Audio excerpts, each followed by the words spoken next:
G'day everyone, welcome to the UFC Fight Night Walker versus Hill live betting show on Punt School, and for those watching later or listening later on the Trademate Sports YouTube and podcast channel. Yes, another UFC card we have here. I think this is the third week in a row, and I think there's another 5 coming after this. So it's, right in the middle of quite a hectic schedule for the UFC, but more UFC, more betting. So happy days. Today, I'll be going through the main card like I do normally, unless, people join along and want me to give my thoughts on other fights. I'll be going through the 5 cards on the main card, or at least what they have scheduled at the moment. Parker Porter versus Alan Baudot, Jim Miller versus Nikolas Motta, Kyle Daukaus versus Jamie Pickett, Joaquin Buckley versus Abdul, Razak, Alhassan, and the main event, Johnny Walker versus Jamahal Hill. As always, I'll only give out a couple of, definite bets today, just because I want to be respectful for those who pay monthly subscription to MMA Punt School. So let's get into it. The first one I was going to go through today is Parker Porter versus Alain Baudot. Alain Baudot is out of the same gym as Cyril Gane, MMA Factory in France, and reasonably similar fighters. Both prefer the stand-up, and I think Baudot is going to have a pretty decent speed advantage here. He's a former light heavyweight. Parker Porter, one of those. One of the more slower heavyweights, I would say, in terms of their punching, kicking speed, especially his kicking speed. It takes me about 10 years to get those high kicks up, and they don't even make it really. But on the feet, I think Baudot has a massive speed advantage, especially early on in the fight when he's not fatigued, because he obviously does have a tendency to gas a little bit. But early in all of his fights, he's looked really, really sharp, especially in his last 2 fights. But I think notably was against. Oh no, I'm having a brain fart here, against the English fella, Tom Aspinall. He hit him with a really nice jab, and after that, Aspinall was like, "All right, well, I probably don't want to be on the feet with this guy. It's just not worth my risk." So he took him straight to the ground. So for someone like him to respect him on the feet shows that he's quite decent. He's got good movement. And I think this will be the key part of this fight, is he's going to have to keep moving. As I've said, Porter's quite slow, but if he has the footwork to make Porter chase him, and he's got the punches to come in and out quickly. The biggest problem is the fight doesn't happen over one round, but O's got to be able to do it for basically 3 rounds. If not, maybe 2.5 rounds, and then just try and survive the best if you've gassed. So, as long as he's got a full gas tank, I think Baudot can piece him up a little bit here, and he's got a big chance of finishing on big chance, but he's got a decent chance of finishing him in the first round here, I think. Porter's been finished in the first round by Daukaus before, who's, his other really good striker that he's faced. The other guys he's faced, like Sherman and Parisian. Sherman's got half-decent boxing, and even Sherman had some success against him early on. So there's an avenue there for victory for Baudot.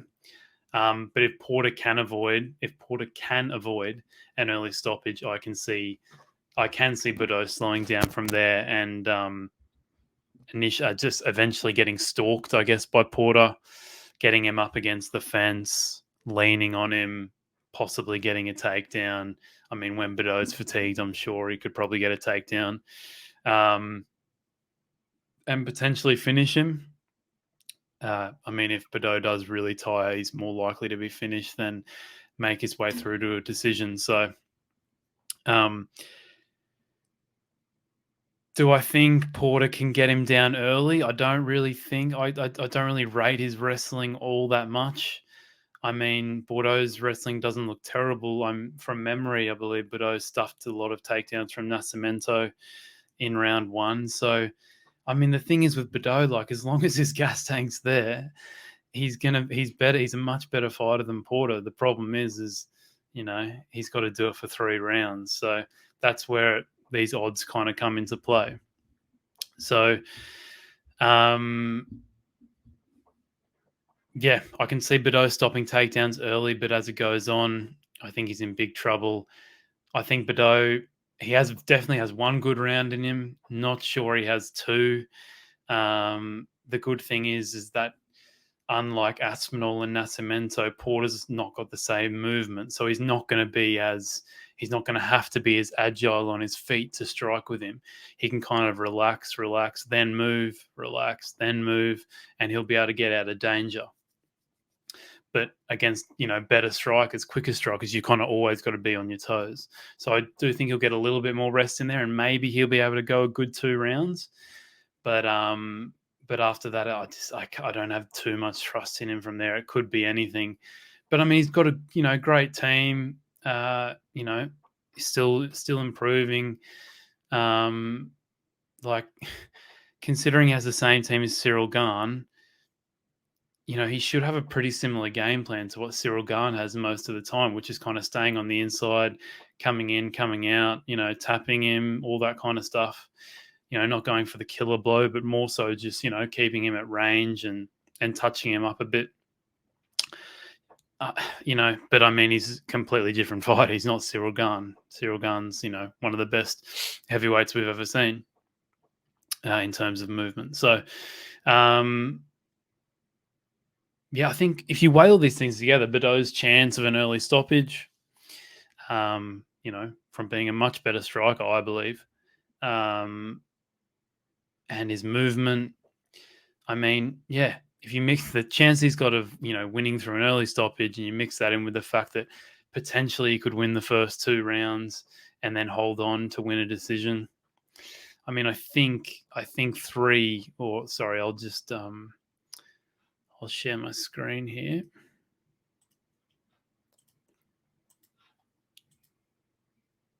I think, Baudot's at 3.15 now.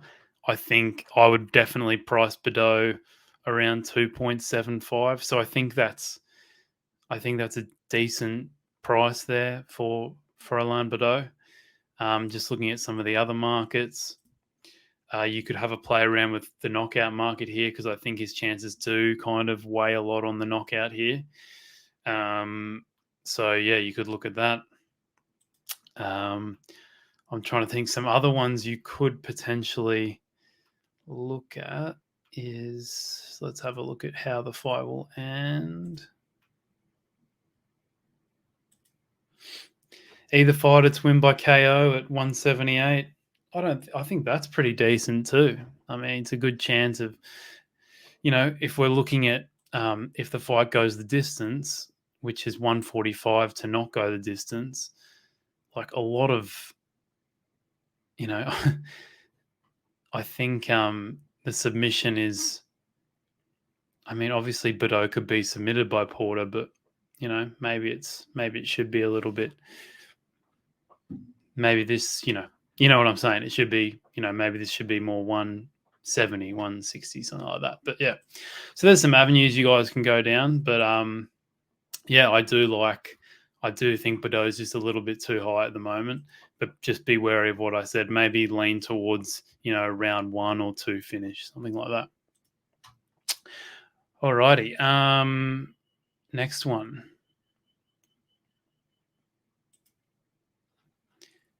Jim Miller and Nikolas Motta. So a little bit of grappler versus striker here, I see. Miller being the grappler, Motta being the striker. I think Miller basically has to get this to the floor as soon as possible, or he's most likely going to get finished on the feet.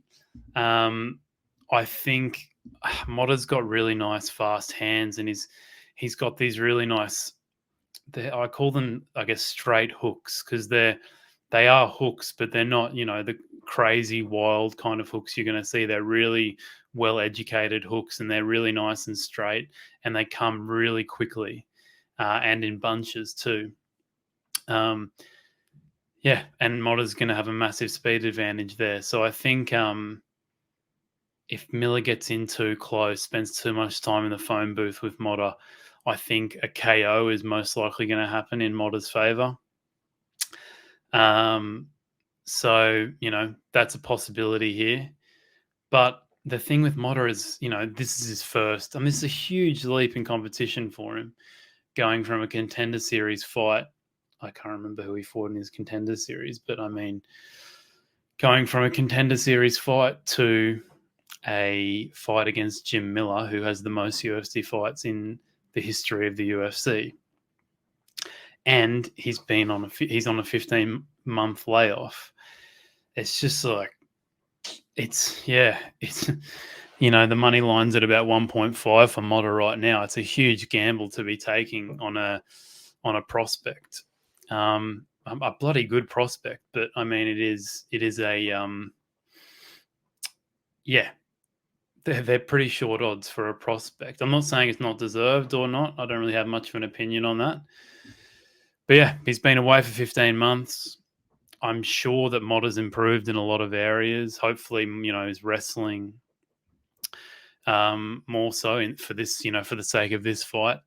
But I think, when you're at this kind of point in your career and you're, you want to get that experience. You want to get in the cage a lot more often than every year, or have a 15-month layoff. I'm not exactly sure why. I think he's had an injury of some sort. He was going to come back he was going to fight Miller last year, and then Miller got COVID or something like that. So anyway, yeah, I mean, it doesn't get much tougher in your debut than coming up against a veteran like Miller. I kind of think Miller should be able to take him down. You haven't seen all that much of Motta's takedown defense, or what he's like on the ground. So it's really hard to predict. He could be, he could. I've seen a little bit of his takedown defense, and it doesn't look terrible. But I mean, this is against lower level opponents, so it's really hard to get a good grasp. So I would assume Miller should be able to take him down. But I'm not overly confident saying that, just because I haven't seen enough of Motta's grappling and wrestling yet. And then, from there, it's hard to know. Motta could have a very good guard. He could be really good at getting back to his feet. Just looking at his record, Motta was submitted once in the past. I think it was 6 years ago. So, maybe he has some grappling issues. Really hard to know. But yeah, if Motta is having success, I can see him finding a KO rather than a decision, because, if he's having success, it's most likely going to be on the feet. And I can't really see Miller holding up to that all too much. It's not like Miller has a incredible chin or anything like that. He was rocked in his last fight by, I think his name was Eric Gonzalez. So, he can be hit and rocked. So I think, Motta KO could be an angle. I'll get the screen up in a second. One thing I would mention also is that they have similar opponents. So Miller fought Joe Selecki, a couple of fights ago, and basically got out grappled the whole time, was on his back the whole fight. And Motta fought Selecki too a couple of fights ago, and Motta won by third round KO. And I looked everywhere to find the footage of that fight, but I did read that Selecki was saying he fought the best 2 rounds of his life in 1 and 2. So I'm assuming he probably out grappled him, out wrestled him for the first 2 rounds, and then just got KO'd by Motta. So it shows that, Motta's dangerous throughout the whole fight. And Selecki was able to out grapple Miller. So, if Selecki's able to out grapple Miller, I'm assuming that, maybe Selecki's a better grappler than Miller, then I'm assuming that, potentially that, he might be able to overcome Miller's. It's really, you're playing MMA math here, and it gets a bit difficult. But let's have a look at the odds here. So we've got Motta at 1.53, Miller at 2.5. I think if I had to take a bet out of those two, I'd go Miller just through sheer experience. Um, been in the game a long time. Think, I kind of lean on the side that he'll be able to use his wrestling in this fight and drown him a little bit, find a submission possibly. And then for Motta, maybe KO's are decent. I did mention before that, if we're looking at his odds now, I guess the bookies are rating him somewhere around a 65% chance of winning this fight. So do the math. Out of that 65, what's his chances of winning by knockout? Maybe you say something like 35, 40%, which kind of leads to this maybe being a slight bit of value. So, Motta KO could be a decent angle for you. But for me, at the moment, I'm kind of staying out of this one just because there's a lot of unknowns. All right, let's move on to Daukaus and Pickett. Let me have a drink.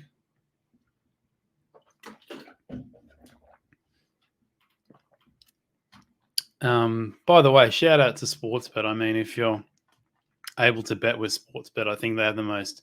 I'm not just saying this because they're sponsoring the show, but they have the most comprehensive prop market I've ever seen. So I highly on an MMA. So I highly recommend.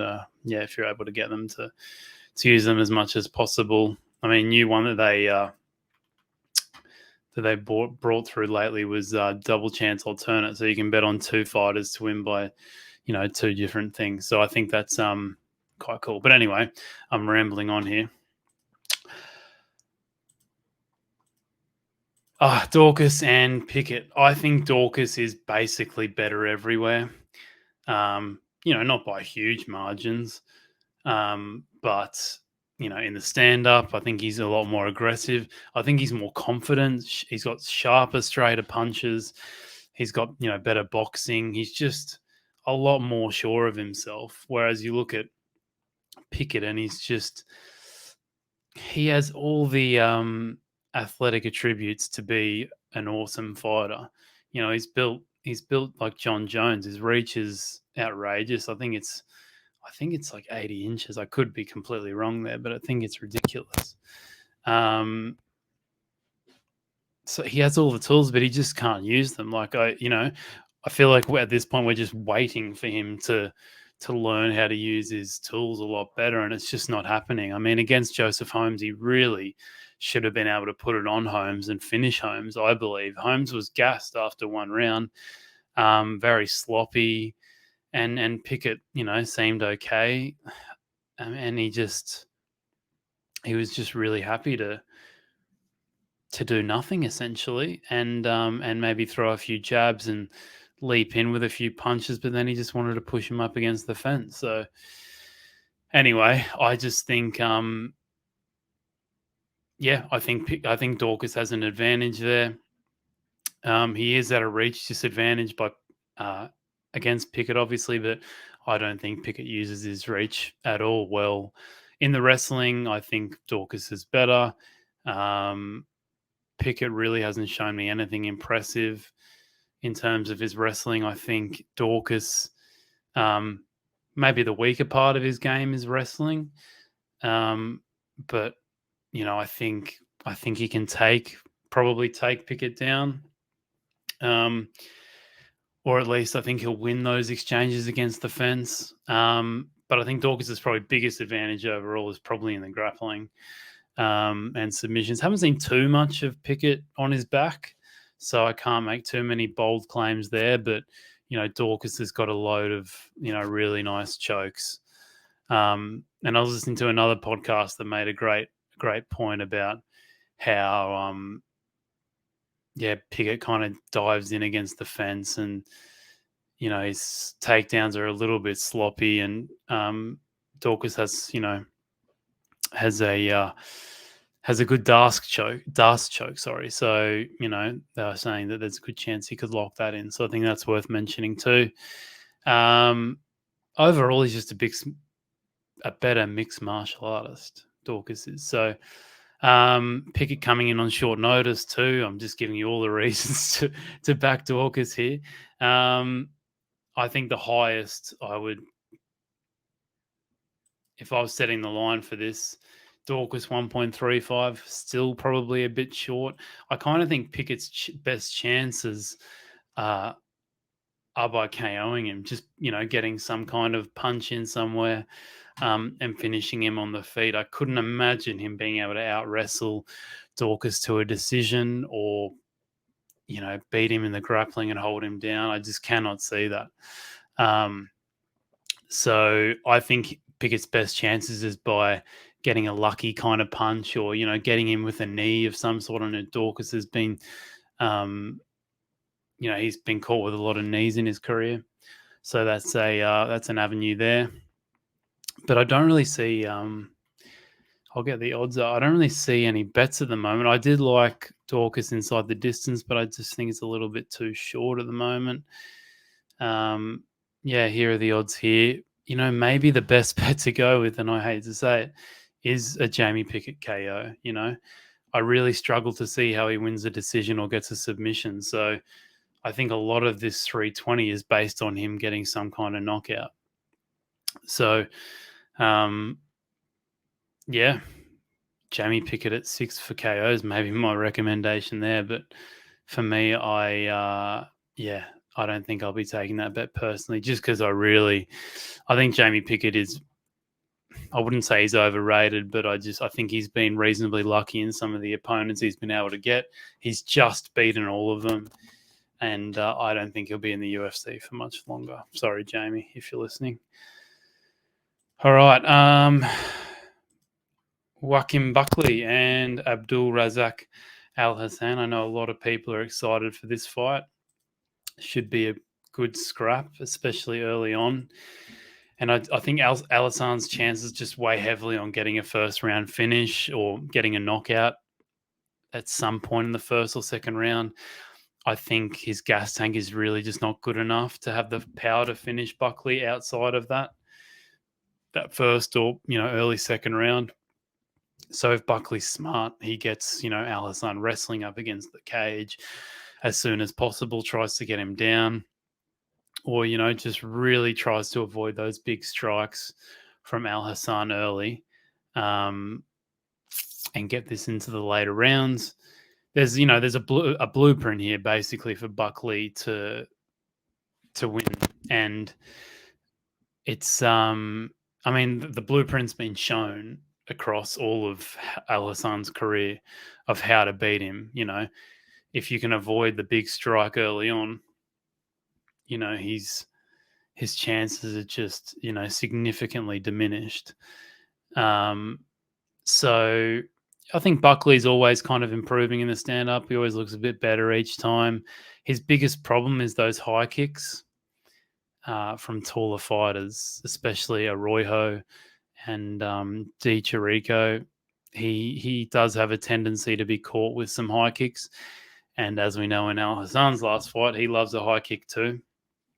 So, but maybe it's not much of a problem here because Alhassan's, not that really tall fighter that he's been having trouble with Buckley. But in terms of bets here, I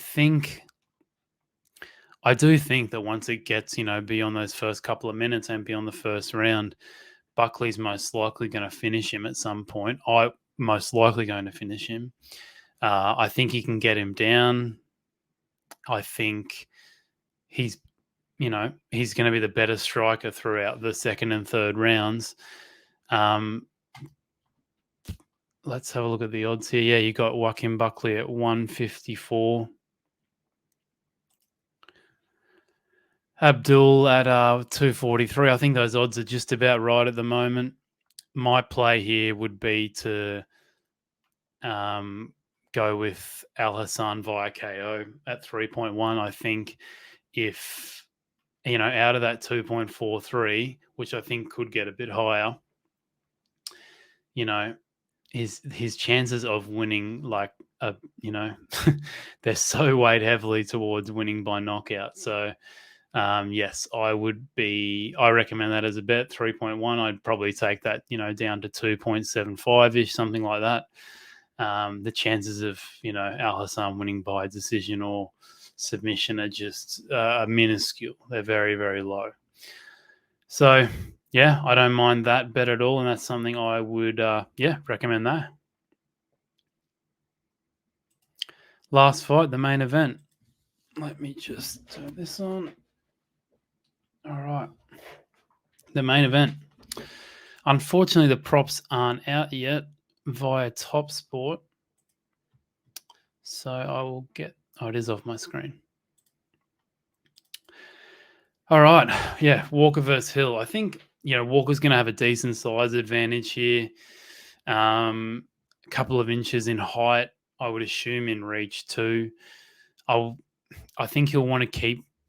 It's so hard. I mean, the first thing to note on this fight is, are we going to get the Walker of last fight versus Santos, where he was like, painfully patient and didn't barely did anything for 5 rounds, or are we going to get crazy Johnny Walker who wants this fight to finish in round one, whether he wins or loses? I assume his team want a mixture. They want, they don't want it to be as patient as the last fight, but they don't want him to go as crazy as he has in the past. But I mean, it kind of looks like to me he's still trying to learn, how to approach his fights. Moved to a new camp, SBG Ireland recently, or in the last year. Maybe it's a bit over a year now, but it seems like he's just having some. I think it's just going to take him a couple of years before he really knows his fight style. I think I would say he's probably a bit confused at the moment, like about finding the right balance between going hard and doing nothing or being patient. So I think this fight's probably just a little bit early in his career in terms of, I just think he's got a long way to go in terms of learning his fight style. So I think that we'll see the best Johnny Walker in, maybe 2 years, something like that, when he's had a lot of time, a lot more experience in the cage of working out this new style that it looks like he wants to implement. But there's two perspectives here. Like, if he's going to go into a crazy gunfight with Hill, Hill's probably got a better chance because he's got the sharper stand up. But the odds should be a lot closer if it's going to be a crazy little, it's going to be a crazy fight like that. But if he's going to be patient, keep things on the outside, then I probably think it favors Hill a bit more. But anyway, I assume Walker, want to keep things on the outside with his kicks, whereas Hill probably wants to get in a little bit tighter with his boxing. I think Hill has the better overall striking, should win most of the stand-up. But, there have been times in that Oven St. Preux fight where he does leave himself open a little bit. He does go lunging forward a little bit for punches. But when he stays technical and doesn't put everything into each strike, doesn't chase, I think he looks pretty decent. And, if he does that, he'll be too good for Walker, I believe. But like I said before, I think it just depends a lot on the approach of Walker. I think a crazy fight kind of helps him out a bit more, because I think if he wants to be patient like the last fight, I can just see, Hill hitting him, touching him every now and then, maybe finds a KO at some point or just wins the decision. I just struggle to see Walker winning a points fight at this point in his career. I think we're a couple years from that against a guy like Jamahal Hill. But yeah, this is, let's have a look at the odds. Oh, like I said, there's no props out, so it's hard to give you guys much, but I think the odds are about right there. 139 for Jamahal Hill, 3 for Johnny Walker. I think Walker's chances at this point in his career weigh heavily towards getting a knockout. So I think if you can get, Walker by KO at 450 anywhere, maybe Top Sport will bring that out later. I think that's the way to go. That's how I would price it. So, or at least that's where I would find value. I think Walker KO should probably be somewhere around 3.75-ish, something like that. So if you can get 4s and above, I think that's a decent bet. So yeah, that's how I kind of see the main event working out. And that basically brings me to the end of the show. So yeah, thanks everyone for watching once again. If you want to get on board with Punt School, MMA Punt School, you want to see my results, go to velabetting.com. It's VE, or the things down here, VLLA betting.com. You can see my results there. See the MMA Punt School results there. Yeah, things are going really well. So it'd be good to have as many people along as possible. But yeah, if this is your first time on the channel, like, subscribe, do all the good stuff. And yeah, we will, or I will be back next week with the next Fight Night card, which I believe is going to be Makhachev and Bobby Green coming in very late notice there, Green. So after his win last weekend. So I'm very excited for that fight. Hopefully, yeah, we're speaking a bit early here, but hopefully you can avoid the takedown and piece Makhachev up. Sorry to all you Makhachev fans. We will see. But thanks everyone for watching, and I will see you next week. Cheers.